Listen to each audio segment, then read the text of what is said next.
May mga sandali sa buhay na tila hindi mo maintindihan kung bakit ka tila inaalis ng Diyos sa mga bagay o taong akala mo ay bahagi ng iyong layunin.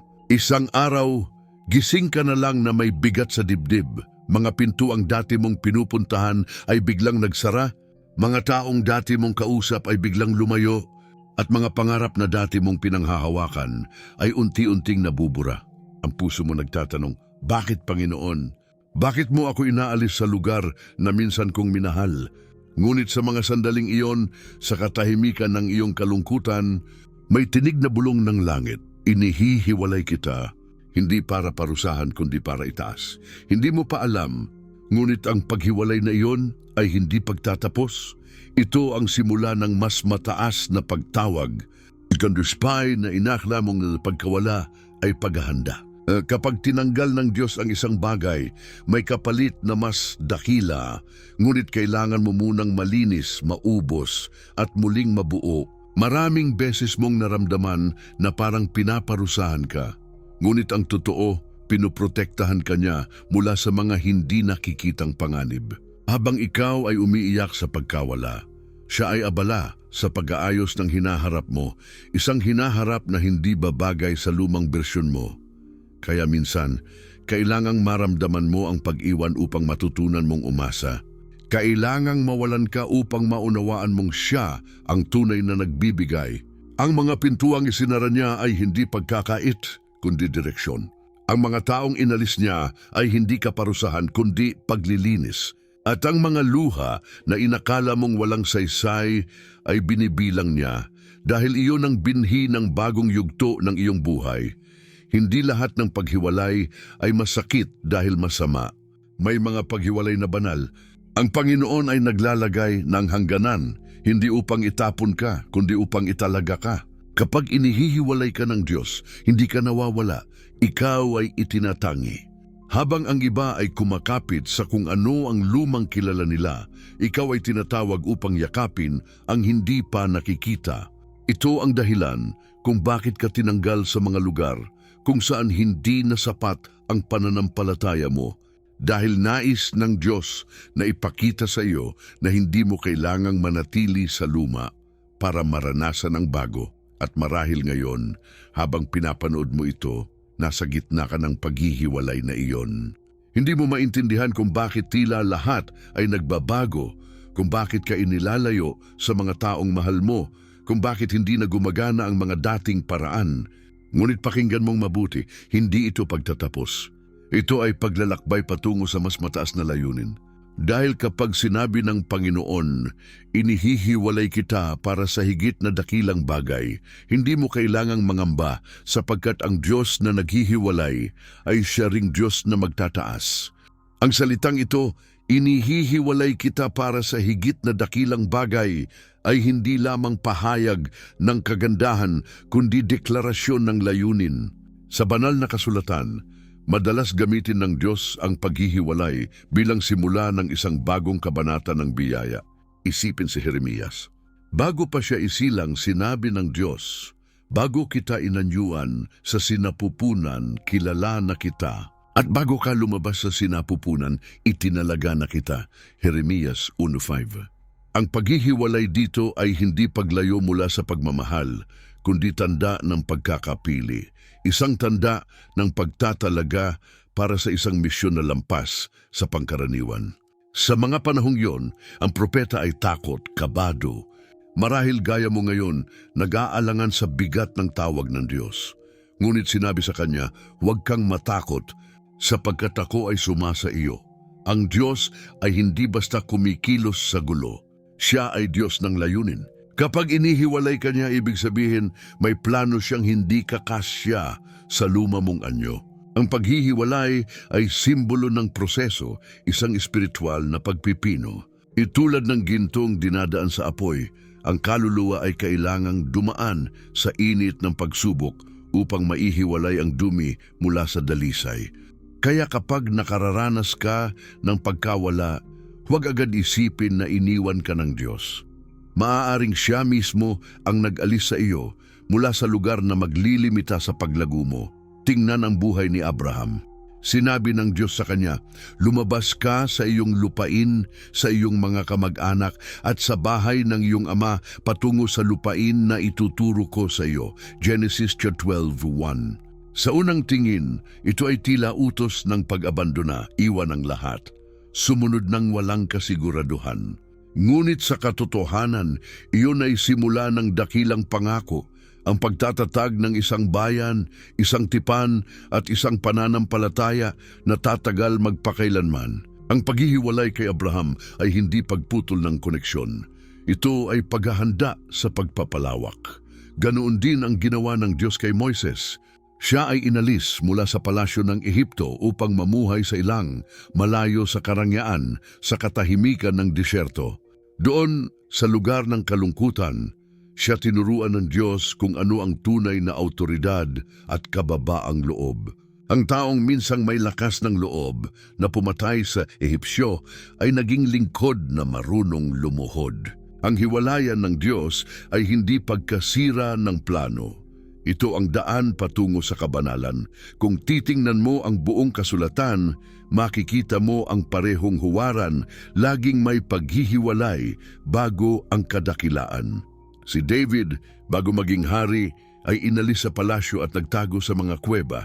Si Jose, bago maging tagapamahala, ay ibinenta bilang alipin at ibinilanggo.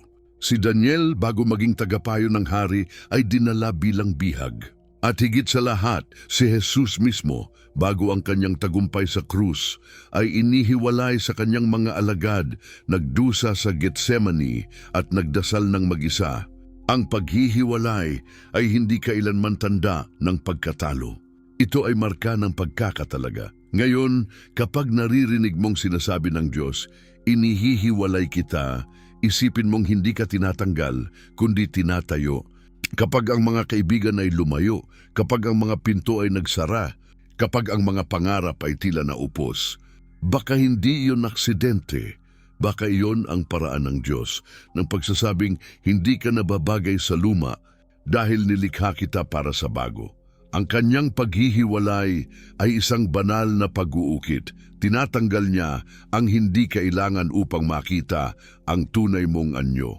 Ang pangakong ito ay may bigat at biyaya. Bigat dahil hindi madali ang maputol mula sa mga nakasanayan. Biyaya dahil sa kabila ng sakit, may katiyakang mas dakilang bagay ang naghihintay. Kapag sinabi ng Panginoon na inihihiwalay ka niya, iyon ay tanda ng tiwala na kaya mong dalhin ang mas malalim na panawagan. Sa panahon ng gulo, ito ang katotohanan. Hindi ka tinatanggihan ng Diyos, ikaw ay itinatangi. At sa bawat yugto ng paghihiwalay, may kasunod na layunin na hindi mo pa nakikita. Ang Diyos ay hindi kailanman nag-aalis ng walang dahilan. Kapag may inalis siya, may ipinalit siyang higit pa, hindi lamang tagumpay, kundi pagbabago ng kaluluwa. Kaya kung ikaw man ay nasa gitna ng proseso ngayon, huwag tumigil sa paglakad. Sapagkat kapag natutunan mong yakapin ang paghihiwalay, doon mo matatagpuan ang tunay mong pagtatalaga. At sa susunod na bahagi, matutuklasan mo kung paano ang pangakong ito ay lumalapat sa mundong ating ginagalawan ngayon. Isang mundo na kailangang marinig muli ang tinig ng Diyos na nagsasabing, "Pinili kita para sa higit na dakilang bagay." Sa panahon ngayon, ang salitang paghihiwalay ay kadalasang may dalang sakit. Kapag may lumayo, kapag may nawala, kapag may pintuang biglang nagsara, iniisip agad ng tao na ito'y kabiguan. Ngunit kung titingnan sa liwanag ng salita ng Diyos, baka ang mga pagkawala na iyon ay hindi sumpa, baka iyon mismo ang paraan ng Diyos ng pagtupad sa kanyang pangako. Ang mundo ay dumaraan sa matinding pag-uga, may digmaan, may kahirapan, may sakit at maraming puso ang pagod na. Sa gitna ng lahat ng ito, maririnig mong muli ang tinig ng Diyos na parang bumubulong sa hangin. Inihihiwalay kita para sa higit na dakilang bagay.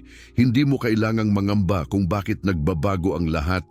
Baka ikaw mismo ay nasa gitna ng kanyang plano ng pagbabago. Maraming tao ngayon ang nabubuhay sa takot. Takot mawalan, takot maiwan, takot na hindi na makabangon muli. Ngunit kung titingnan mo, ganyan din ang naramdaman ng bayan ng Israel noong sila'y dinala sa pagkabihag. Inalis sila ng Diyos sa kanilang lupa, hindi dahil sa kanyang galit lamang, kundi dahil nais niya silang turuang umasa hindi sa kanilang lupain, kundi sa Kanya.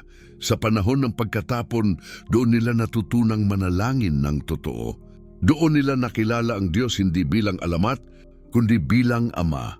Ang paghihiwalay nila ay nagbukas ng panibagong relasyon sa Diyos. Ganon din ang ginagawa niya ngayon sa marami sa atin. Tinatanggal niya ang mga huwad na sandigan upang itayo tayo sa matibay na bato ng kanyang presensya. Tingnan mo ang paligid. Marami ang nawalan ng trabaho, ang iba'y nawalan ng tahanan, ang ilan nawalan ng mahal sa buhay. Marami ang nagtatanong, nasaan ang Diyos sa lahat ng ito? Ngunit kung susuriin, kahit sa gitna ng kaguluhan, may mga himalang tahimik na nagaganap. May mga pamilyang muling nagkakasama sa gitna ng unos.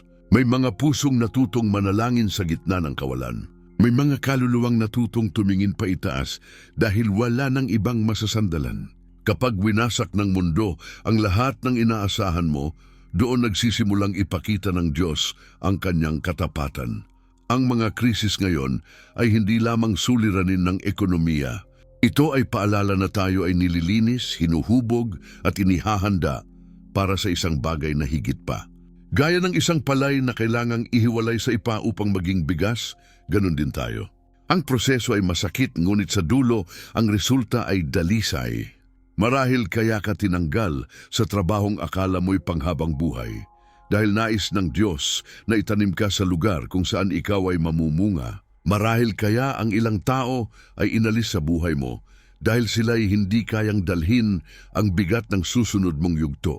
Ang bawat pagkawala ay may misyon at kung titingnan mo ng may pananampalataya, makikita mong ang Diyos ay maingat na nag-aayos ng bawat detalye. Sa gitna ng mga takot at pagbabago, mayroong isang bagay na nananatiling totoo. Ang pangako ng Diyos ay hindi nagbabago. Hindi kita iiwan ni pababayaan. Hebreo 13:5. Ito ang katotohanan na dapat mong panghawakan kapag ang lahat ay tila nagkakawatak-watak. Kapag ang mundo ay nagugunaw, ang salita niya ay matatag. Kapag ang puso mo'y sugatan, ang kamay niya ang nagpapagaling. Kapag ikaw ay iniwan ng lahat, siya ang nananatili. Kaya't kung nararamdaman mong ikaw ay hiwalay sa lahat, tandaan mong baka hindi ka iniiwan ng Diyos, baka inihihiwalay Kanya mula sa mga bagay na humahadlang sa katuparan ng Kanyang layunin. Ang panahon natin ngayon ay parang panahon ni Noe. Habang ang mundo ay abala sa sarili, may iilan na tinatawagan ng Diyos na pumasok sa arka ng Kanyang kalooban. Hindi lahat ay makakaunawa sa pagtawag na iyon. Ang iba'y tatawa, ang iba'y mag-aalinlangan. Ngunit sa dulo, ang mga sumunod sa tinig ng Diyos ang siyang naligtas. Ganyan din sa iyo, maaring hindi ka maunawaan ngayon, maaaring akala ng iba ay sayang ang mga oportunidad na iniwan mo. Ngunit alam ng Diyos na sa pagtalima mo, doon mo makikita ang Kanyang kagandahan. At sa gitna ng lahat ng kaguluhan sa lipunan, ang kawalan ng katarungan, ang gutom, ang sakit, may iilang kaluluwang ginagalaw ng Diyos upang tumindig, manalangin at maging liwanag. Hindi mo namamalayan, baka isa ka sa kanila. Kapag sinabi niya, inihihiwalay kita, baka ibig sabihin niya, ginagawa kitang ilaw sa gitna ng dilim. Kaya't huwag mong sukatin ang halaga mo sa mga nawala sa iyo, kundi sa tawag na ibinibigay niya sa iyo. Ang mga pangako ng Diyos ay laging may katumbas na proseso. At sa mundong nababalot ng takot at kawalan, ikaw ang tinatawag upang maging patunay ng Kanyang katapatan. Kapag sinabi ng Diyos na inihihiwalay ka niya, hindi ito upang itago ka, ito ay upang iposisyon ka. Ang daigdig ay magulo, ngunit ang Kanyang plano ay buo. At sa susunod na bahagi, makikita mo kung paanong ang mga pangakong ito ay naging totoo sa mga buhay na binago niya, mga patunay na ang paghihiwalay ng Diyos ay laging may dalang himala. May isang babae na matagal nang naglilingkod sa simbahan. Araw-araw siyang naroon, nag-aayos ng mga upuan, naglilinis ng dambana, nagdadasal sa parehong sulok. Ngunit sa likod ng kanyang ngiti may tinatagong tanong, Panginoon, Bakit mo ako inilalayo sa lahat ng inaasahan ko? Nawala ang kanyang trabaho, lumayo ang mga kaibigan, at ang anak niyang inaasahan niyang tutulong ay umalis papuntang ibang bansa. Sa gabi umiiyak siya sa katahimikan, iniisip kung may saysay pa ba ang lahat ng ito. Ngunit isang araw, habang nagdarasal, tila may boses sa kanyang puso na nagsabing, "Hindi kita pinaparusahan, anak. Inihihiwalay kita upang ipakita kung sino ako." Mula noon, nagsimula siyang makita ang hiwaga sa bawat araw. Nakakuha siya ng bagong trabaho. Hindi kasing laki ng kita dati, pero nagbigay ng kapayapaan at layunin. At nang bumalik ang kanyang anak, ang unang sinabi nito ay, "Ma, nakita ko kung gaano ka pinoprotektahan ng Diyos." Sa sandaling iyon, naunawaan niya, ang mga pagkawala ay hindi dulo, kundi mga daan ng Diyos. Ganyan din ang nangyari kay Daniel sa Babylonia. Dinala siya bilang bihag, malayo sa kanyang tahanan, hiwalay sa lahat ng nakasanayan. Ngunit sa kabila ng pagkabihag, doon siya ginamit ng Diyos upang ipakita ang kanyang kapangyarihan. Ang mga leon na dapat lumapa sa kanya ay naging simbolo ng proteksyon. Ang apoy na dapat tumupok sa tatlong kaibigan niya ay naging patotoo ng kaligtasan. Ang paghihiwalay nila ay naging entablado ng kaluwalhatian ng Diyos. Kung hindi sila dinala sa banyagang lupain, paano makikita ng hari ng Babylonia ang tunay na Diyos?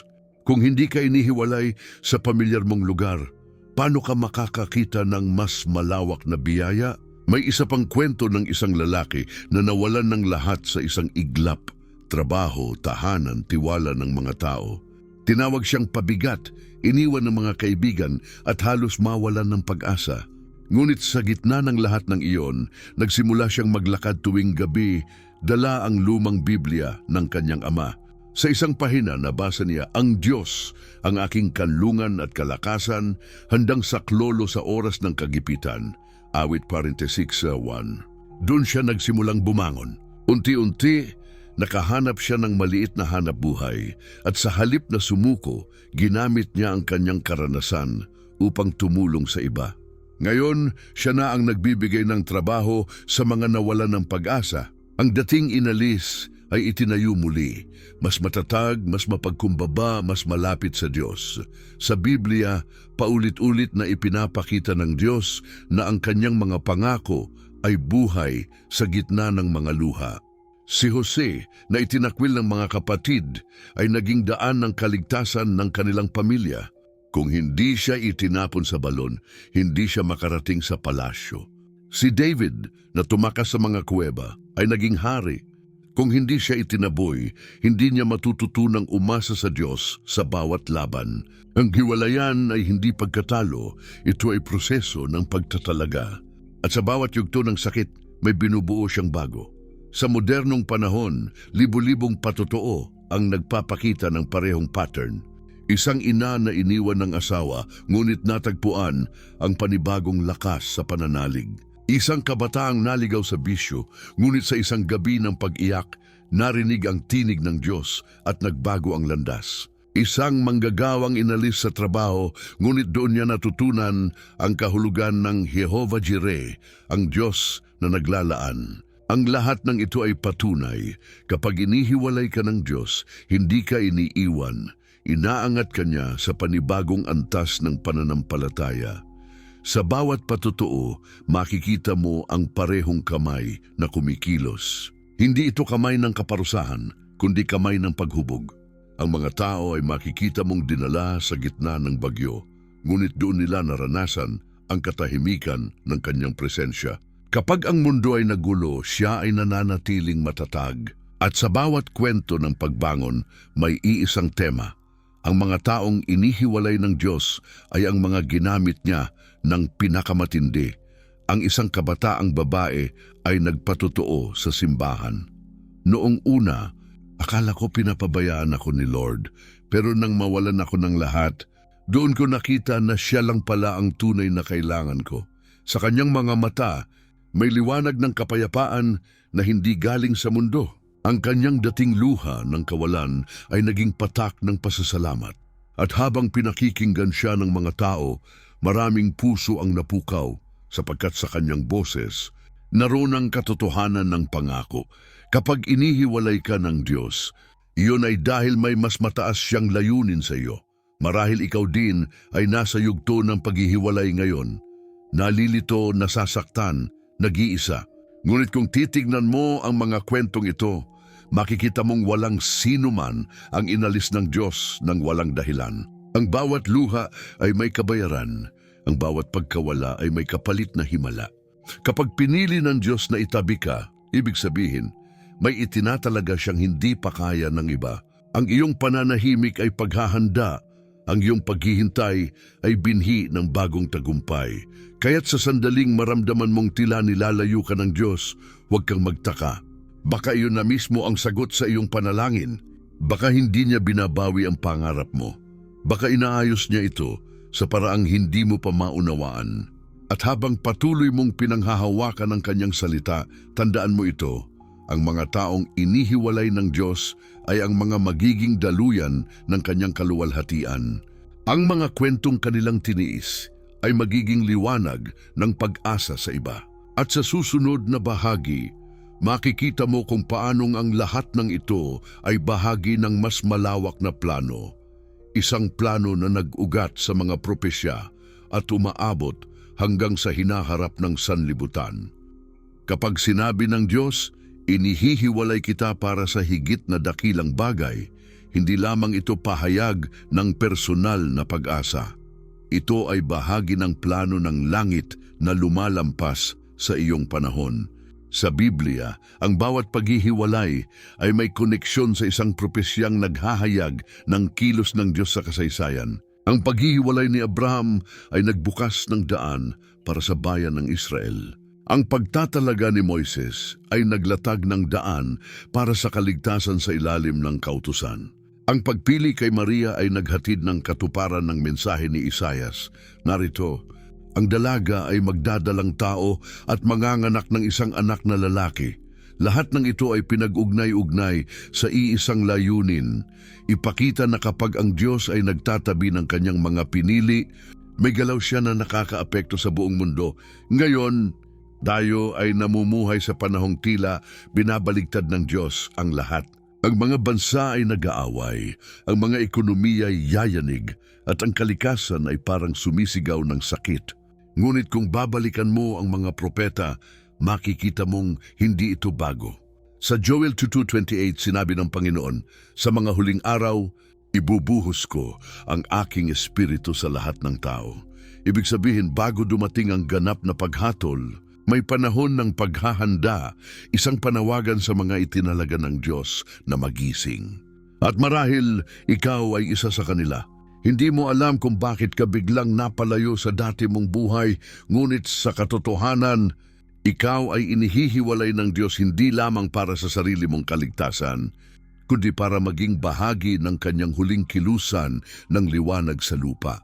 Ang mga propesya ni Daniel at Isaias ay paulit-ulit na nagsasabi na bago dumating ang ganap na katuparan ng mga pangako ng Diyos, may panahon ng pagsubok. Ngunit sa gitna nito, laging may pangkat ng mga piniling itinabi para sa banal na layunin, mga tinatawag na remnant o ang natitirang tapat. Sa bawat panahon ng kadiliman, may mga nilalagay ang Diyos na mananatiling liwanag. Ang mga taong ito'y hindi pinili dahil sa karunungan o kapangyarihan, kundi dahil sa pusong handang sumunod. Kapag inihiwalay ka ng Diyos, hindi ka lang inilalayo sa mundo. Ikaw ay ginagawang bahagi ng kanyang propetikong plano. Sa aklat ng Apokalipsis, sinasabi na bago bumalik ang Panginoon, ang kanyang mga anak ay tatatakan, hindi sa noo ng takot, kundi sa tatak ng katapatan. Ang mga tinatakan ay yaong mga dumaan sa apoy pero hindi nasunog, mga nawala pero hindi nasira, mga iniwan pero hindi sumuko. Sila ang mga inihiwalay ng Diyos para sa kanyang dakilang kalooban. Kaya kapag nararamdaman mong ikaw ay nag-iisa, alalahanin mong baka hindi ka iniwan, baka kabilang ka sa mga tinawag upang maging tanda ng kanyang presensya sa mga huling araw. Sa kasaysayan, nakita na natin ito. Noong bumagsak ang Jerusalem, may mga tulad ni Jeremias na nanatiling tapat. Noong panahon ng pang-aalipin sa Babylonia, si Daniel at ang kanyang mga kaibigan ay tumindig para sa Diyos. Noong lumaganap ang kawalang pananampalataya, may mga propetang nagsabing, "Naririto ako, Panginoon, ipadala mo ako." At ngayon, sa panahong tila unti-unting nakakalimutan ng mundo ang kabanalan, may mga tinatawagan muli ang Diyos, mga ordinaryong tao, tahimik, hindi sikat, ngunit inihihiwalay para sa kanyang dakilang layunin. Ang mga palatandaan sa langit at lupa ay sumisigaw na, ang panahon ay nagbabago. Ngunit sa bawat pagyanig, tandaan mong ang mga inihiwalay ay hindi natitinag. Ang Diyos ay muling nagbubuo ng kanyang hukbo, hindi sa lakas ng armas, kundi sa kapangyarihan ng pananalangin at pananampalataya. Kung kaya ka tinanggal sa dating daan, baka ito'y dahil tinatawagan ka niya upang maging bahagi ng kilusang ito ng Espiritu. Hindi ka inilalayo para magtago, ikaw ay inihahanda para magliwanag. Ang mga pangako ng Diyos ay hindi lamang mga salita sa pahina. Ang mga ito ay buhay na propesiya. Kapag sinabi niyang inihihiwalay kita, ibig sabihin, tinatatakan kanya ng layunin. Ang iyong mga sugat ay hindi aksidente, ang mga ito ay tatak ng proseso. Ang iyong katahimikan ay hindi kabiguan, ito ay paghahanda. Ang mga pagkawala ay hindi wakas, ito ay pintuan patungo sa katuparan ng propesya. Sa mga panahon ng pagkalito, tandaan mong ang Diyos ay gumagalaw sa pagitan ng kaguluhan. Tulad ng Genesis 1, nang ang lupa ay walang hugis at madilim, sinabi ng Diyos, magkaroon ng liwanag at nagkaroon nga. Sa parehong paraan, sa gitna ng kaguluhan ng makabagong panahon, sinasabi niya ngayon, pinipili ko ang aking mga anak, inihihiwalay ko sila at sa pamamagitan nila, magliliwanag muli ang mundo. Kung minsan, ang paghiwalay ng Diyos ay tila tahimik, halos hindi mo maramdaman. Ngunit ang katahimikan ay hindi kawalan ng kilos. Ito ay simula ng pagpapahayag. Sa mga propesya, laging nauuna ang katahimikan bago ang paguga. Kaya't kapag tila walang nangyayari sa buhay mo, baka iyon ang panahon na tinutulungan ka ng Diyos na manahimik upang marinig mo ang kanyang tinig. At habang ang mundo ay lalong nagiging magulo, ang mga pangako ng Diyos ay lalong tumitibay. Ang paghihiwalay mo ngayon ay konektado sa darating na katuparan. Ang Diyos na kumilos kay Abraham, kay Daniel, kay Maria at kay Juan sa pahayag ay siya ring kumikilos sa iyo. Iisang Diyos, iisang layunin, itayo ang kanyang kaharian sa mga pusong handang sumunod. Kaya kapag sinabi niyang inihihiwalay kita para sa higit na dakilang bagay, huwag mo itong ituring bilang panibagong sakit. Ito ay paanyaya na maging bahagi ng propetikong kwento ng Diyos, isang kwento ng paghihiwalay, pagtatalaga at kaluwalhatian. At sa susunod na yugto, haharapin natin ang pinakamatinding tanong ng pananampalataya. Paano ka magtitiwala kapag tila tahimik ang Diyos? At bakit minsan ang pangako ay parang matagal dumating? May mga sandali na kahit alam mong may pangako ang Diyos, parang hindi mo na maramdaman ang kanyang presensya. Ang puso mo ay pagod sa paghihintay. At ang tanong na ayaw mong banggitin ay unti-unting bumubulong sa iyong isip. Panginoon, nasaan ka? Bakit parang tahimik ka? Marami ang dumaraan sa ganitong gabi ng kaluluwa. Kapag ang mga panalangin ay tila hindi umaabot sa langit, kapag ang mga pangarap ay tila natutuyo bago mamunga, doon pumapasok ang pinakamalalim na pagsubok ng pananampalataya, ang pakiramdam na inihiwalay ka ng Diyos, pero hindi mo alam kung bakit. Kung minsan, parang kabalintunaan, ang parehong Diyos na nangakong hindi tayo iiwan ay siya ring tila nananahimik sa oras ng ating pangangailangan. Ngunit ang kasaysayan ng Biblia ay puno ng ganitong mga sandali. Si Abraham ay nangako ng anak, ngunit ilang dekadang naghintay bago dumating si Isaac. Si Jose ay pinangakuan ng karangalan, ngunit dumaan muna sa bilangguan bago siya nakatungtong sa palasyo.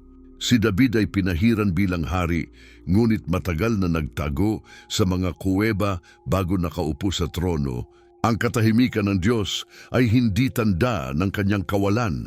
Ito ay bahagi ng proseso ng pagtitiwala.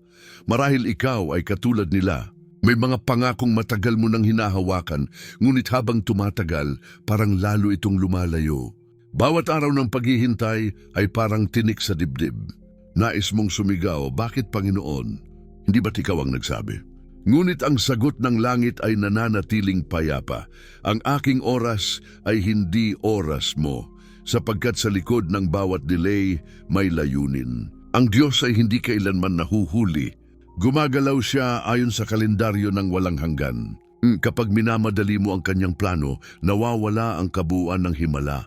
Ang mga propeta mismo ay dumaan sa ganitong pagdududa. Si Habakuk ay sumigaw, hanggang kailan ako dadaing o Panginoon at hindi ka nakikinig? Ngunit tinugon siya ng Diyos, ang pangitain ay para sa takdang panahon. Bagaman tila nagtatagal, hintayin mo ito sapagkat tiyak na darating ito, hindi ito magpapahuli. Habakuk 2:3. Sa bawat paghihintay, may binubuo ang Diyos sa ating karakter na hindi mabubuo sa panahon ng kasaganaan. Ang pananampalataya ay hindi nasusukat sa kasagutan, kundi sa kakayahang maniwala kahit walang kasagutan. Kung minsan, hinihiwalay tayo ng Diyos sa mga bagay na nagbibigay sa atin ng katiyakan upang siya lamang ang maging sandigan. Kaya't kapag nawala ang mga plano, mga tao at mga direksyon, baka iyon na ang paanyaya niya, tingnan mo ako, hindi ang paligid mo. Kapag ang mga pinto ay nagsara, baka dahil gusto niyang bumukas ang bintana ng kanyang presensya. Ang mga bagay na inaakala mong pagkatalo ay maaaring kanyang proteksyon. Ngunit huwag mong ikahiya ang pagdududa. Ang pagdududa ay hindi kabaligtaran ng pananampalataya. Ito ay bahagi ng paglalakbay patungo rito. Si Thomas ay nagtanong, si Elias ay napagod, si Jeremias ay umiyak. Ngunit ang Diyos ay hindi nagbago sa kanilang mga sandali ng kahinaan. Sa halip, pinakita niya na ang kanyang pag-ibig ay hindi nakasalalay sa ating perpektong tiwala, kundi sa kanyang perpektong katapatan. Kapag ikaw ay naguguluhan, huwag mong isipin na bumagsak ka sa pananampalataya. Maaring iyon mismo ang lugar kung saan nagsisimulang lumalim ang ugat nito. Ang bawat pangako ng Diyos ay may oras ng pag-aani. Ngunit bago iyon dumating, kailangang dumaan ng binhi sa dilim ng lupa. Doon ito nabubulok, doon ito nasisira, ngunit doon din ito tumutubo. Ang hiwalayang nararamdaman mo ay hindi kamatayan ng pangako. Ito ang pagbubukas ng binhi ng biyaya. Kaya't huwag mong ipagkamaling tapos na ang Diyos sa iyo kapag tahimik siya. Sa katahimikan, siya ay nagtatrabaho. Sa kawalan ng galaw, siya ay nagbubuo ng direksyon. Ang pinakamahirap sa lahat ay ang manatiling tapat habang tila walang sagot. Ngunit ito rin ang pinakamalalim na pagsamba, ang pagpili na maniwala kahit walang pakiramdam, ang pagpili na magtiwala kahit walang paliwanag. Kapag ang luha mo ay bumabagsak sa unan tuwing gabi, tandaan mong ang Diyos ay hindi bingi. Ang bawat patak ay inipon niya at sa tamang oras, gagamitin niya iyon bilang patunay ng kanyang katapatan. Ang pagdududa ay hindi dapat ikatakot, sapagkat sa bawat pagtanong ay may pagkakataon upang marinig ang tinig ng Diyos. Ngunit ang tunay na panganib ay ang sumuko bago mo makita ang katuparan. Maraming pangako ang hindi natanggap, hindi dahil hindi tinupad ng Diyos, kundi dahil ang tao ay huminto bago dumating ang oras. Kaya't kung ngayon ay nasa gitna ka ng paghihintay, huwag mong hayaang agawin ng takot ang iyong pananampalataya. Ang iyong kwento ay hindi patapos. Ang kabanatang ito ng katahimikan ay susundan ng pagsabog ng katuparan. At kapag dumating ang sandali na maririnig mong muli ang tinig ng Diyos, maaaring sa isang simpleng dasal, sa isang awitin o sa isang tahimik na umaga, malalaman mong hindi siya kailanman nawala. Siya ay tahimik, oo, ngunit tapat. At sa kanyang oras, ipapakita niya kung bakit ka kailangang pagdaanan ang lahat ng ito, sapagkat sa bawat luha may itinatanim siyang pananampalataya. Sa bawat paghihintay, may hinuhubog siyang katatagan. At sa bawat katahimikan, may inilalabas siyang bagong himala. Kaya kung ngayon ay tinatanong mo, Panginoon, bakit parang malayo ka? Maririnig mo rin sa kanyang panahon ang sagot, "Hindi kita iniwan, anak. Inihiwalay lang kita upang matutunan mong ako lang ang sapat."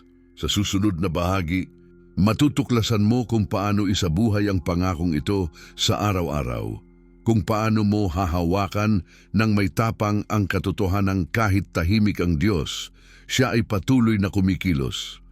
Ngayon, kung nauunawaan mo na ang paghihiwalay ng Diyos ay hindi parusa kundi pagtatalaga, kailangan mo nang isabuhay ang pangakong iyon sa araw-araw. Ang pananampalataya ay hindi lang para sa mga sandaling emosyonal, ito ay disiplina ng kaluluwa. Ang Diyos ay hindi naghahanap ng mga taong marunong lamang magsalita ng "tiwala ako", kundi ng mga pusong marunong manindigan kahit hindi nila nakikita ang resulta. Ang unang hakbang ay ito: tanggapin na ang paghihiwalay ay bahagi ng iyong paglago. Huwag mo nang labanan ang proseso. Kapag may inaalis ang Diyos, huwag kang kumapit. Kapag may isinara siyang pinto, huwag mong piliting buksan. Manampalataya kang may dahilan ang bawat pagbabago. Ikalawang hakbang, itanim sa puso mo ang pangako. Hindi sapat na alam mo lang ito sa isipan. Kailangan mo itong maramdaman sa bawat tibok ng iyong puso. Basahin araw-araw ang kanyang salita at hayaan mong ang mga pangako ng Diyos ang maging tugon mo sa bawat takot. Kapag sinasabi ng mundo, "Wala ka ng pag-asa," sabihin mo, "Ang Diyos ko ay tapat." Kapag sinasabi ng sitwasyon, "Hindi mo kaya," sagutin mo, "Lahat ng bagay ay kaya ko sa pamamagitan ni Kristo." Filipos 4:13. Ang pananalita ng pananampalataya ay hindi ilusyon. Ito ay paalala sa iyong kaluluwa kung sino ang may kontrol sa lahat. Ikatlong hakbang, palitan ang pag-aalala ng panalangin. Sa halip na paulit-ulit mong isipin kung bakit nangyayari ang mga bagay, ilapit mo ito sa Diyos. Kapag ang puso mo ay puno ng pagdududa, buksan mo ito sa panalangin. Huwag kang manahimik sa harap ng iyong takot. Kausapin mo ang Diyos gaya ng pakikipag-usap mo sa isang ama. Sabihin mo sa Kanya ang lahat ng iyong bigat dahil Siya mismo ang nagsabing, "Ihagis mo sa akin ang lahat ng iyong kabalisahan sapagkat nagmamalasakit ako sa iyo." 1 Pedro 5:7. Ikaapat na hakbang, baguhin ang direksyon ng iyong isip. Maraming tao ang nakulong hindi dahil sa kulungan, kundi dahil sa takot at negatibong pag-iisip. Kapag sinimulan mong paniwalaan ang kasinungalingan ng kaaway na ikaw ay walang halaga, na iniwan ka ng Diyos, unti-unting humihina ang iyong pananampalataya. Kaya araw-araw, kailangang salungatin mo ito sa pamamagitan ng katotohanan. Sabihin mo sa sarili mo, "Inihihiwalay ako ng Diyos, hindi para pabayaan, kundi para itayo." Ulitin mo ito hanggang sa maniwala ang puso mo. Ikalimang hakbang, magpasalamat bago pa man dumating ang katuparan. Ang pagpapasalamat ay susi na nagbubukas ng pintuan ng himala. Kapag natutunan mong magpasalamat sa gitna ng kawalan, pinapakita mo sa Diyos na nagtitiwala ka sa Kanyang oras. Si Jesus mismo ay nagpasalamat bago pa niya binasag ang tinapay at pinarami ang mga isda. Kaya't bago mo pa makita ang sagot, sabihin mo na, "Salamat Panginoon dahil alam kong kumikilos ka." Ika-6 na hakbang, maging tagapagdala ng liwanag. Ang mga taong inihiwalay ng Diyos ay hindi tinatawag upang magtago, kundi upang maging patunay ng Kanyang kabutihan. Kung ikaw ay pinagdaanan sa apoy at nakalabas na matatag, gamitin mo ang karanasang iyon para tulungan ang iba. Ibahagi mo kung paano ka tinulungan ng Diyos, paano niya pinanatag ang puso mo sa gitna ng bagyo. Sa ganitong paraan, nagiging buhay ang pangako, hindi lang sa iyo, kundi sa mga taong nakaririnig ng iyong kwento. Ikapito, manatiling konektado sa presensya ng Diyos. Hindi mo kailangang maghintay ng linggo para maramdaman siya. Ang Diyos ay naroroon sa bawat umaga ng iyong pagbangon, sa bawat buntong hininga, sa bawat hakbang mo sa araw-araw. Gumawa ng tahimik na sandali sa iyong tahanan. isang oras o kahit ilang minuto araw-araw kung saan wala kang ibang ginagawa kundi makinig. Sa katahimikan, maririnig mo ang kanyang bulong. Anak, hindi pa tapos. Patuloy akong kumikilos. Ang pagsasabuhay ng pangako ay hindi palaging madali. May mga araw na gusto mong sumuko at iyan ay normal. Ngunit sa bawat pagbagsak, tandaan mong may kamay na palaging handang bumuhat. Hindi mo kailangang maging perpekto, kailangan mo lang maging tapat.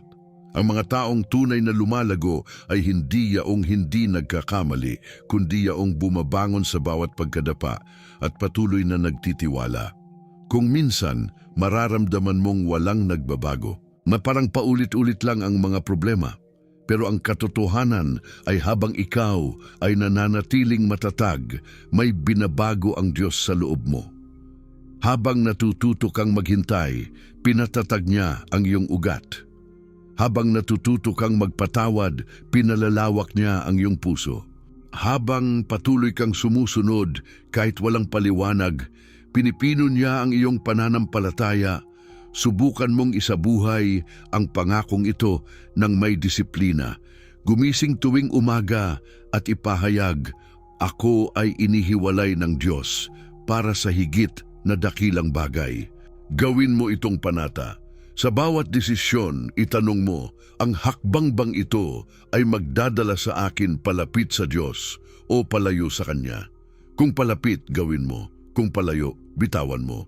Sa ganitong paraan, nagiging totoo sa iyo ang pangako. Hindi lang salita sa Biblia, kundi ritmong humihinga sa iyong araw-araw. At sa mga gabing tila hindi mo kaya, huwag mong kalimutan. Ang Diyos ay hindi naghihiwalay upang iwanan ka, kundi upang ilapit ka sa Kanyang puso. Kapag natutunan mong ipamuhay ang pangakong iyon, mararanasan mo ang kapayapaang hindi kayang ibigay ng mundo. At sa susunod na yugto, maririnig mo ang panawagan, isang tawag na hindi lang para manampalataya, kundi para tumindig, manalangin, at sumama sa kilusan ng Espiritu ng Diyos na kumikilos ngayon sa lupa. Ngayon ay panahon upang hindi lamang makinig, kundi tumugon. Kung sa lahat ng iyong narinig ay may umaling-aungaw sa iyong puso, ito na ang sandali upang kumilos sa pananampalataya. Huwag mong hayaang lumipas ang mensaheng ito na parang isa lamang inspirasyon. Ito ay tawag mula sa langit. Ang Diyos ay naghahanap ng mga pusong handang sumagot, mga taong hindi na lamang manonood ng milagro, kundi magiging bahagi nito. Kaya ngayon, sa lugar kung nasaan ka, huminto ka muna. Huminga ng malalim. Ilagay mo ang kamay mo sa iyong dibdib at hayaan mong maramdaman mong buhay ka, hindi dahil sa lakas mo, kundi dahil sa biyaya ng Diyos. Isipin mo ang lahat ng bagay na pinagdaraanan mo ngayon, ang mga pagkatalo, ang mga sugat, ang mga tanong na walang sagot. Lahat ng iyon ay hindi aksidente. Lahat ng ito ay bahagi ng proseso ng Diyos upang ihanda ka para sa higit na dakilang bagay. Kaya ngayon, sabihin mo sa iyong sarili, hindi ako biktima ng mga pangyayari. Ako ay tinawag ng Diyos. Huwag mong hayaang agawin ng takot ang sandaling ito. Dahil kung papansinin mo, mararamdaman mong may espiritong kumikilos, banal, payapa, ngunit makapangyarihan. Iyon ang espiritu ng Diyos na kumakatok sa iyong puso, sinasabi, "Anak, ngayon ang oras. Bumangon ka, ito ang panawagan para sa iyo na muling manampalataya." Hindi lang sa salita, kundi sa gawa. Kung may luha kang matagal ng kinikimkim, ito na ang oras upang ipasa sa Diyos. Kung may sakit kang pilit mong tinatago, isuko mo sa Kanya ngayon. Kung may takot kang pumipigil sa iyo, bitawan mo ito sa Kanyang mga kamay. Sa sandaling ito, ikaw ay bahagi ng libu-libong kaluluwang nakikinig din ngayon. Bawat isa ay may sariling laban, ngunit pinagbubuklod ng iisang pangako. Inihihiwalay kita para sa higit na dakilang bagay. Hindi ka nag-iisa. Sa bawat sulok ng mundo, may mga pusong sabay na nagdedeklara ng pananampalataya. Mga tinig na sabay na nagsasabing, "Oo, Panginoon, ako'y handa." Minsan, kailangan lang ng isang desisyon upang magbago ang lahat. Hindi kailangang makita mo muna ang buong daan. Sapat na makita mo ang unang hakbang. Kaya na ngayon gawin mo ang hakbang na iyon. Sa iyong isip banggitin mo, Panginoon, tinatanggap ko ang iyong pagtawag. Kung ito ang panahon ng aking paghihiwalay, hayaan mong maggamit mo ako para sa iyong kaluwalhatian.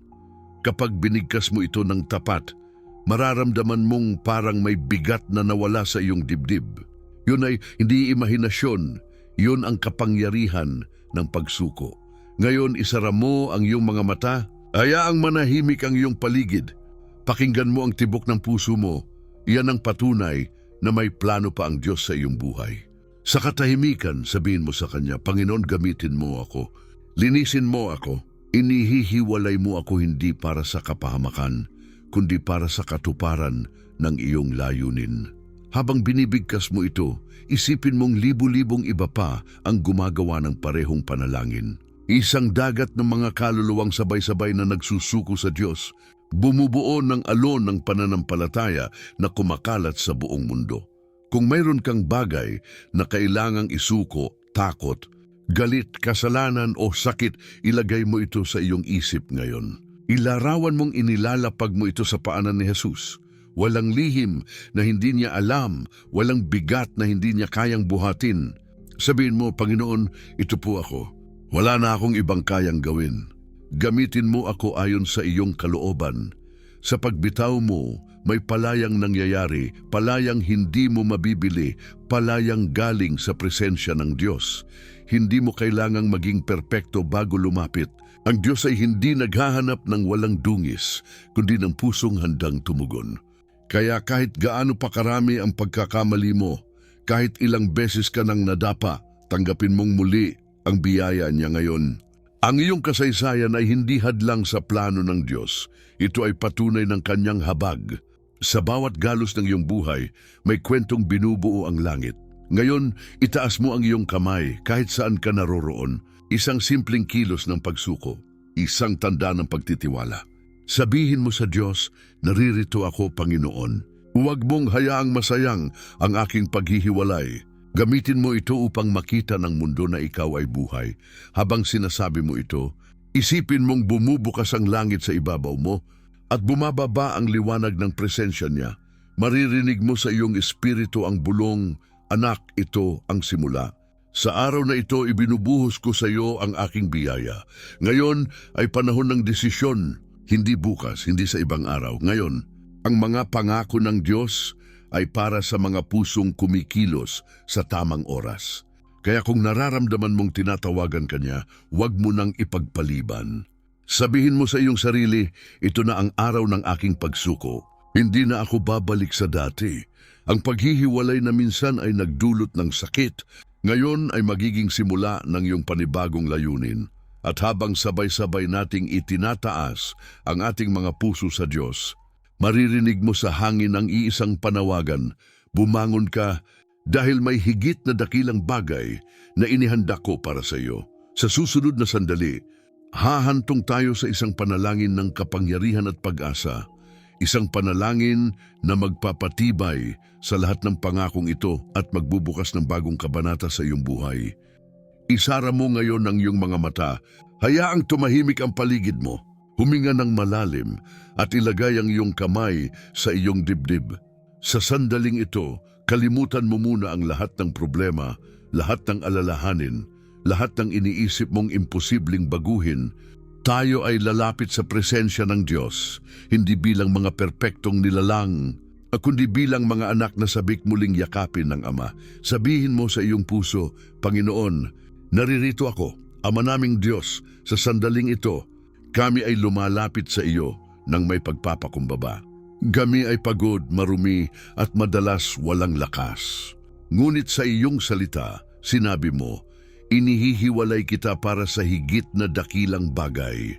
Panginoon, kami ay naniniwala na ang paghihiwalay na ito ay hindi pagkatalo, kundi simula ng panibagong kabanata. Ngayon, kami ay dumudulog sa iyo, humihingi ng kapatawaran sa aming mga pagkukulang, sa mga pagkakataong kami nagtago, sa mga oras na pinagdudahan namin ang iyong plano. Linisin mo kami, O Diyos, patawarin mo kami at ibalik mo sa amin ang kagalakan ng iyong kaligtasan. Panginoon, hawakan mo ang aming mga kamay habang kami naglalakbay sa panibagong yugto ng buhay. Sa bawat isa na nakaririnig ng panalangin ito, ang may sakit, ang nag-iisa, ang nawalan ng pag-asa, hipuin mo sila ngayon ng iyong makapangyarihang presensya. Sa ngalan ni Jesus, ipinapahayag namin na walang sakit na mas makapangyarihan kaysa sa iyong kagalingan, walang kakulangan na mas malaki kaysa sa iyong probisyon, at walang sugat na hindi mo kayang pagalingin, Ama. Itinataas namin sa iyo ang aming mga pamilya. Protektahan mo sila mula sa kapahamakan, mula sa karamdaman, mula sa tukso. Sa bawat tahanan na nakikinig ngayon, ibuhos mo ang iyong kapayapaan. Ang bawat pader na binabalot ng takot ay punuin mo ng liwanag. Ang bawat puso na sugatan ay balutan mo ng kagalingan. At sa mga mata na puno ng luha, ipakita mo na ikaw ang Diyos na tumutugon. Ang Diyos na hindi natutulog, ang Diyos na kailanman ay hindi pumapalya. Panginoon, itinataas din namin ang mga nangangailangan ng lakas. Sa mga nananahimik na umiiyak tuwing gabi, sa mga may mabigat na pasaning hindi nila masabi kaninuman, yakapin mo sila ngayon. Iparamdam mo na ang iyong presensya ay sapat. Sabihin mo sa kanilang puso, anak, hindi kita iniwan. Ginagabayan kita kahit sa katahimikan. Tulungan mo kaming manampalataya sa mga panahong hindi namin nararamdaman ang iyong kilos. O Diyos na makapangyarihan, ipahayag mo sa amin muli ang iyong pangako. Sinabi mo sa iyong salita, hindi kita iiwan ni pababayaan. Ngayon, pinanghahawakan namin iyon. Sa ngalan ni Jesus, aming pinapalayas ang lahat ng takot, lahat ng pagdududa, lahat ng espiritu ng panghihina. Ipinapahayag namin ang pananampalataya sa halip na takot, pag-asa sa halip na kawalan, at katotohanan sa halip na kasinungalingan. Ama, hinahawakan mo ngayon ang bawat puso na nagbubukas sa iyo. Ang bawat tao na sumasabay sa panalangin ito, paligiran mo ng iyong biyaya. Ibigay mo ang kapayapaang hindi kayang ibigay ng mundo, isang kapayapaang dumarating kahit sa gitna ng unos. Ang bawat tahanan na may kaguluhan, gawing santuaryo ng presensya mo. Ang bawat isipan na puno ng pag-aalala, palitan ng katiyakan na ikaw ang may kontrol. Panginoon, sa sandaling ito, pinapatatag namin ang aming pananampalataya. Itinatayo namin ang aming mga buhay sa iyong mga pangako. Tulad ng sinabi mo sa Jeremias 29:11, sapagkat batid ko ang mga plano ko para sa inyo, mga planong magdudulot ng kapayapaan at hindi ng kapahamakan, upang bigyan kayo ng pag-asa at magandang kinabukasan. Ama, tinatanggap namin ang planong iyon ngayon. Hindi namin kailangang malaman ang lahat ng detalye, sapagkat sapat nang alam naming ikaw ang may hawak ng bukas. Ngayon, Panginoon, kami ay sama-samang humihiling, baguhin mo ang aming mga puso. Gawin mo kaming mga sisidlang dalisay ng iyong presensya. Turuan mo kaming magmahal gaya ng pagmamahal mo, tapat, mapagpatawad at walang kondisyon. Tulungan mo kaming maging liwanag sa mga nasa dilim, tinig ng pag-asa sa mga nawawalan ng lakas, at patuloy na iyong kabutihan sa mundong puno ng takot, Ama.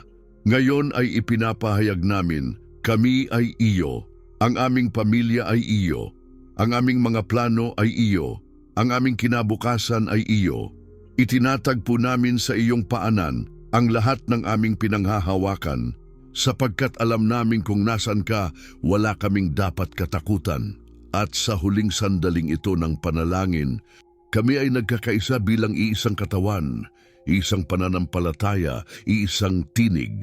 Sinasabi namin ng buong puso, O Panginoon, tinatanggap ko ang iyong pangako, inihihiwalay mo ako hindi para pabayaan, kundi para itaas.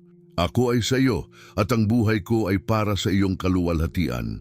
Ngayon itaas mo ang iyong mga kamay kung nasaan ka man, at sabay nating sabihin, Aming Ama, sa pangalan ni Jesus, salamat sa iyong katapatan. Salamat sa iyong pag-ibig. Salamat sa iyong pangako. Sa sandaling ito, tinatanggap namin ang kapayapaan, ang lakas at ang panibagong simula, sapagkat ikaw lamang, O Diyos, ang aming sandigan at kaligtasan, at lahat ng nananalig ay magsasabi, Amen, ako'y naniniwala. Amen, ako'y itinakda para sa higit na dakilang bagay.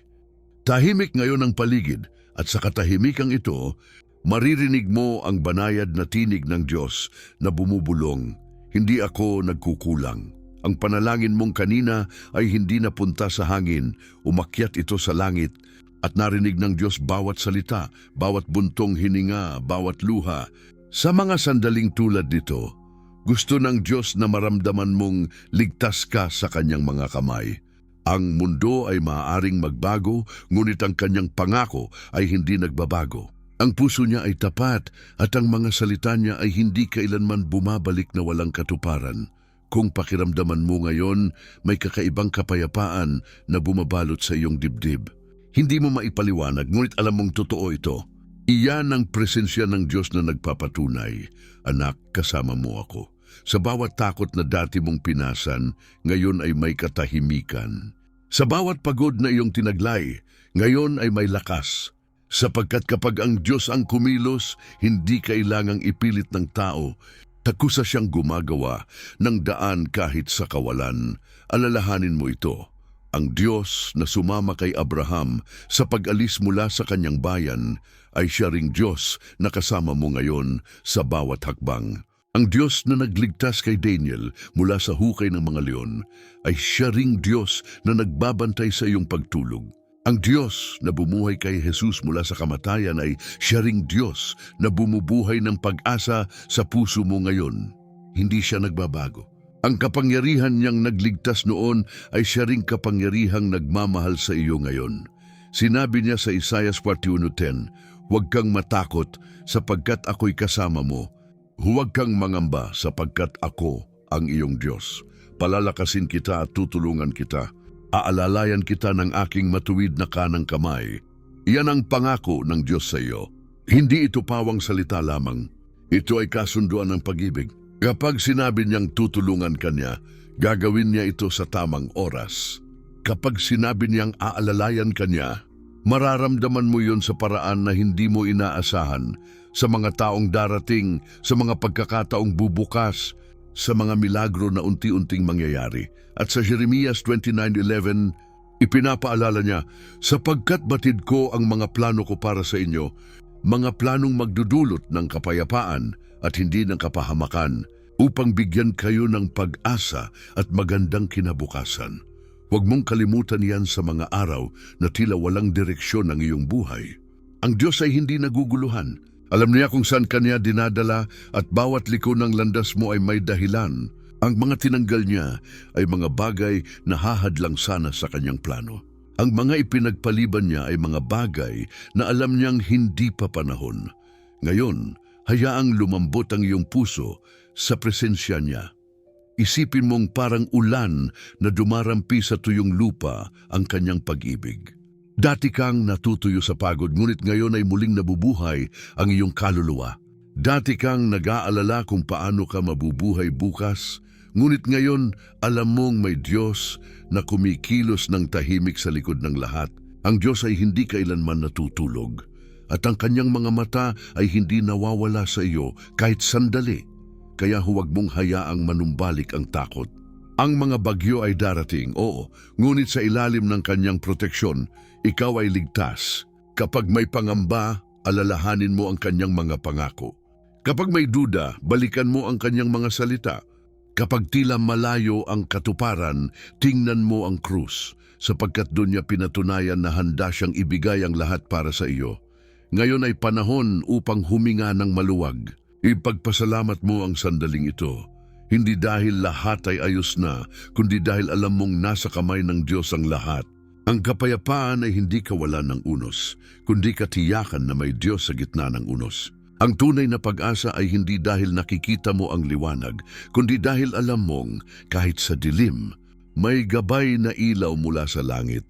At kung ngayon ay may pinagdaraanan ka pa ring mabigat, huwag mong kalimutang may pangakong nakasulat sa 1 Corinto 1:20, sapagkat ang lahat ng pangako ng Diyos ay natupad sa pamamagitan ni Kristo. Ibig sabihin, hindi kailanman masasayang ang iyong pananampalataya. Ang bawat panalangin ay may tugon, ang bawat paghihintay ay may bunga, at ang bawat pagsuko ay may gantimpala. Kaya sa mga susunod na araw, kapag muling dumating ang pag-aalinlangan, Balik-balikan mo ang sandaling ito. Tandaan mo ang katahimikan ng presensya ng Diyos. Tandaan mong hindi ka nag-iisa. At sabihin mo sa iyong puso, ang Diyos ko ay tapat. Ang kanyang pangako ay buhay. At kahit hindi ko pa nakikita ang dulo, naniniwala akong siya ay kumikilos ngayon. Hayaang manahan sa iyo ang kapayapaan ng Diyos. Ang kapayapaang hindi sinusukat ng mundo, kundi dumadaloy mula sa langit. Sa katahimikan, sa bawat tibok ng iyong puso, maririnig mo siyang muling nagsasabi, inihihiwalay kita hindi para saktan, kundi para itaas. Huwag kang matakot sapagkat kasama mo ako.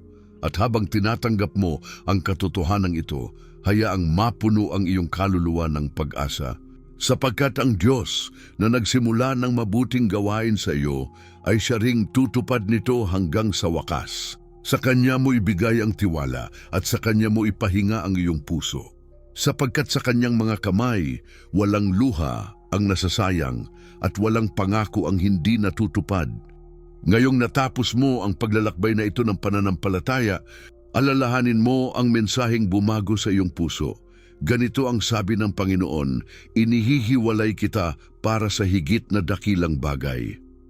Mula sa unang salita hanggang sa huling panalangin, nakita mo kung paanong ang Diyos ay kumikilos sa mga paraan na hindi palaging malinaw, ngunit laging totoo. Ang kanyang paghihiwalay ay hindi paglayo. Ito ay pagtatalaga. Ang kanyang katahimikan ay hindi kawalan. Ito ay paghahanda. Ang kanyang mga pangako ay hindi kwento lamang. Ito ay buhay na kasunduan ng pag-ibig na walang hanggan. Ngayon, dalhin mo ang katotohanan ito sa bawat araw. Kapag muling dumating ang unos, alalahanin mong hindi ka nag-iisa. Kapag naramdaman mong tila walang direksyon ang lahat, balikan mo ang sinabi niya, hindi kita iiwan ni pababayaan. At kapag tila tinatanggal niya ang mga bagay na mahalaga sa iyo, ang tandaan mong ang Diyos ay hindi nag-aalis ng walang dahilan, tanging para palitan ng mas mabuting bagay na inihanda niya. Ang mga sugat mo ay magiging patotoo at ang mga luha mo ay magiging binhi ng bagong biyaya. Huwag mong hayaang matapos ang video na ito ng walang kilos ng pananampalataya. Ipagpasalamat mo sa Diyos kung saan Kanya inihiwalay at tanggapin mong may mas dakilang dahilan sa likod ng lahat. Isulat mo sa mga komento, tinatanggap ko ang pangako ng Diyos sa aking buhay. Gawin mong patotoo ang iyong salita at hayaang makita ng iba ang kapangyarihan ng pananampalatayang kumikilos. Sapagkat bawat amen na iyong binibigkas ay binibilang ng langit bilang patunay ng panibagong simula. Kung hindi ka pa nakasubscribe, gawin mo ito ngayon. Hindi dahil sa algorithm, kundi dahil nais kong patuloy kang samahan sa paglalakbay na ito ng pananampalataya. Dito sa ating tahanan ng panalangin, hindi ka kailanman nag-iisa. Araw-araw, sama-sama tayong mananalangin, magtitiwala at maghihintay sa katuparan ng mga pangako ng Diyos. Ang bawat video ay isang paalala, may Diyos na tapat, may Diyos na kumikilos at may Diyos na hindi kailanman lumilimot sa kanyang mga anak. At bago mo tapusin ang sandaling ito, sabihin mo ng may buong puso, O Panginoon, ako ay handa. Kung saan mo ako dadalhin, susunod ako. Kung ano ang aalisin mo, tatanggapin ko. Sapagkat alam kong inihihiwalay mo ako para sa higit na dakilang bagay. Hayaang ang mga salitang ito ang maging huling panalangin mo ngayong gabi, payapa, totoo at puno ng tiwala. Marahil hindi mo pa nakikita ang lahat, ngunit tandaan mong nagsimula na ang pagbabago. Sa bawat tibok ng iyong puso, naroon ang kumpirmasyon na ang Diyos ay kumikilos. Kaya magpahinga ka ngayon ng may kapanatagan, sapagkat ang iyong buhay ay hawak ng isang Diyos na tapat sa bawat pangako. At sa pagtatapos ng mensaheng ito, dalhin mo ang kapayapaang iyong naramdaman sa iba. Ibahagi mo ang video na ito sa isang taong kailangan marinig na hindi pa huli ang lahat, na may Diyos pa ring nagmamahal at nagtitiwala sa kanila. Sapagkat ang mensaheng ito ay hindi lamang para sa iyo. Ito ay para sa bawat pusong handang bumalik sa presensya ng Diyos. Muli, tandaan mo, ang Diyos ay tapat, ang kanyang mga pangako ay totoo, at ikaw ay hindi nakalimutan. Patuloy kang magtiwala, patuloy kang manalangin, at patuloy kang manindigan sa liwanag ng kanyang salita.